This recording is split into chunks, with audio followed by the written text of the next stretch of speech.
What's up, everybody? I am back at my writing desk after a long week in Denver, Colorado for IAMPETH 2019. And I had a great time at the conference. It is the annual conference for the International Association of Master Penmen, Engrossers, and Teachers of Handwriting. So it's basically the biggest American penmanship pointed pen conference in the world, and they do it every year. This year was in Denver, and I think there was over 320 attendees from 14 different countries. And like any conference, it's really all about the people and getting to interact with people that share some type of expertise or passion that you do. You want to think it's about classes and learning and all that, but really it's about making connections and being inspired by other people. And I think that's way more valuable, even in a learning sense, than any technical information you might get from a conference. So IAMPETH is no different, and my favorite part of the conference is getting to connect with artists, professional artists, amazing amateur artists. It's really a talented group of people, and I just love being around artists. I never really saw myself as an artist growing up. Nobody ever told me I could be an artist. Nobody ever pushed me in that direction. And for that reason, I still really don't think of myself as one. But I obviously spend a lot of time with art, and it's great to be around people that share a passion for the same kind of genre of art. So it was great to connect with other artists. It was great to connect with international attendees, people traveling from as far as Australia, China, India. We're talking about 10-hour, 15-hour, 20 hours of flying to get to Denver to be at this conference. And I have so much respect for everybody that spent the time and the money, the risk of traveling to another country that you're not familiar with. It's an honor for those people to be there, and it's so great to hang out with people from other countries. I don't ever get a chance to do that. None of my friends are from other countries. None of my family members are from other countries that I spend any significant time with. So it's really cool once a year to really spend a week with a bunch of people that are from different cultures and backgrounds. And it seems like there's more and more people coming to the conference. This is my third year coming. It seems like there's more people than ever coming from other countries. I didn't hear if that's actually the case or not, but I'm 32, so I'm hanging out with kind of the younger crowd at the conference, and it seems like there was more younger people from other countries there this time than previous years, which is really cool to see. And getting to connect with young people. A lot of that happens in the study rooms at night, which is a favorite of many that head to the conference. These study rooms are open for pretty much as late as you'd like to stay up. I mean, there was multiple nights where we were writing past 2 a.m. in the morning, hanging out, talking, writing, just getting to know each other. And you can really form some cool connections when you're staying up that late and being sleep deprived with other artists. So yeah, we had a lot of fun in the study room. We also, another great room at the conference is the archive room. And that's where they have one of the greatest collections of American penmanship specimens. And while you get to connect with mostly younger people at the conference in the study room, you can connect with some of the older generation at the conference in the archive room. There's some really cool individuals with tons of knowledge that like to sit there with the old archives, and they can tell you so much about the history of American penmanship, which is one of the, obviously one of my favorite art histories of America. We really do have an amazing tradition of penmanship art in America, and you get a chance to connect with that older generation, which is a generation that isn't on social media in as high numbers as the younger generation. So going to the conference is one way to connect with that older generation, and I think they really do have a lot to teach the younger generation about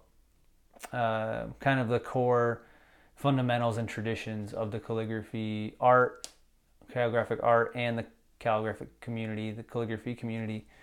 They've been going to there's guys and women, guys and girls that have been going to the conference for 20 plus years, and they were a part of the conference when it was 50 or 60 people, and they just had one class per day, and it was really a tight-knit community, and they've watched it grow into this 300 plus per year conference. So yeah, it's cool to connect with those people as well. The classes and the teachers this year were amazing as always. They get the best of the best coming to teach at IAMPETH. And my thought about the classes is the information is always interesting and fun. Information is a dime a dozen this day and age. I mean, there's very few things that you can't find information about on the internet or by going to a library or some other method like some other research institute. So I'm not so excited about the information that I got at the conference, but it's really the teachers that are conveying the information. These are people that are professional artists, professional calligraphers. They have a really high level of passion for the art, and they have a really high level of passion for the specific topics they're teaching at the conference. And it's that level of passion and dedication that can really inspire you. And I think when it comes to teaching, there's really nothing. I think teachers do a lot of things, but the most important thing they do is inspire their students. And if they're not doing that, then everything else they're doing, like I said, information is easy to come by for the most part. But it's really special when you have a teacher that is inspiring and is kind of giving off that, creating that environment for learning where you can do the learning. And it's cool. Every year I seem to have at least one teacher that can do that for me, and I definitely had that this year with Randy Hassan. So that was a great teacher. He taught a lettering of the 20s and 30s, which is a class that focused on some unusual speedball nibs that most people don't use, the round nib, the oval nib, and the square bent nib. Tools that I would never really pick up for any practical writing purpose, but I was able to, he introduced us to them, and we had a lot of fun with them, and it kind of unlocked a few things in my brain, even regarding pointed pen scripts, more traditional scripts. So always great to be inspired, and you can't really put a price on that.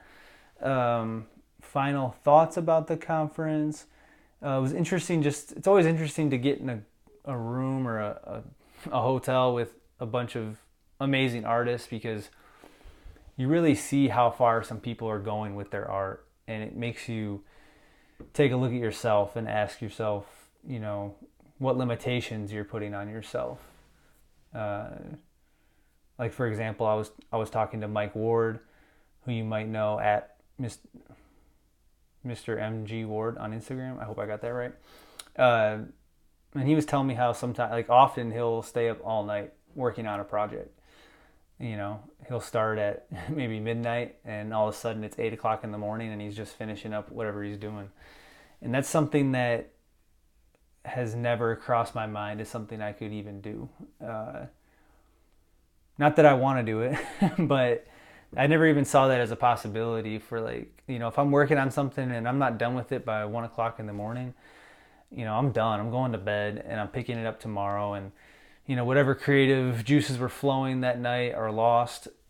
And it's just little things like that where I'm not saying, I don't know, just makes you think about the different limitations you put on yourself. So yeah, thinking about that going forward. There's other examples of ways, you see people teaching at the conference, people that are even your age or younger. You see people doing demos and demonstrations during the demo night, and they're doing amazing stuff, and they're sharing their art with the world, and you just think, why aren't I doing things like that as well? Not that I necessarily want to do those things, but you just see the limitations, and sometimes seeing something like that is more important than really doing anything about it or taking action. It's just seeing clearly that, oh, I've said no, I can't do that. And once you realize that it's just something you've kind of created in your mind about what you can and can't do, then you're kind of free to then pursue something past that boundary, that false boundary, or not, and just realize that you have that option. All right, getting a little abstract here, just still kind of like thinking through my thoughts after the conference. It's been a lot to take in. I learned so much. I made so many connections this year with other calligraphers, met a lot of new calligraphers, met a lot of my subscribers on YouTube. That was so cool to have some of them come up to me and say, hey, I love your videos. I watch your videos. You know, I think I have 1,000 subscribers on this channel right now, and which seems like a huge number to me, but it's, you know, I don't know how many people are actually watching the videos and it's actually enjoying them. So it's great to hear from you and meet you in person. So that's very cool. Next steps after the conference, I'm going to keep making some videos. I got some topics I want to hit. A lot of people this year at the conference, I heard a lot of great arguments, and I don't know about arguments, but just ideas about why calligraphy is important and why handwriting is important and why teaching handwriting to young people is important.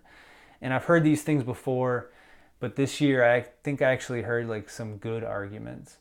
You know, I hear a lot of not so good arguments about why we should be teaching handwriting that are kind of based on just gut feelings or nostalgia.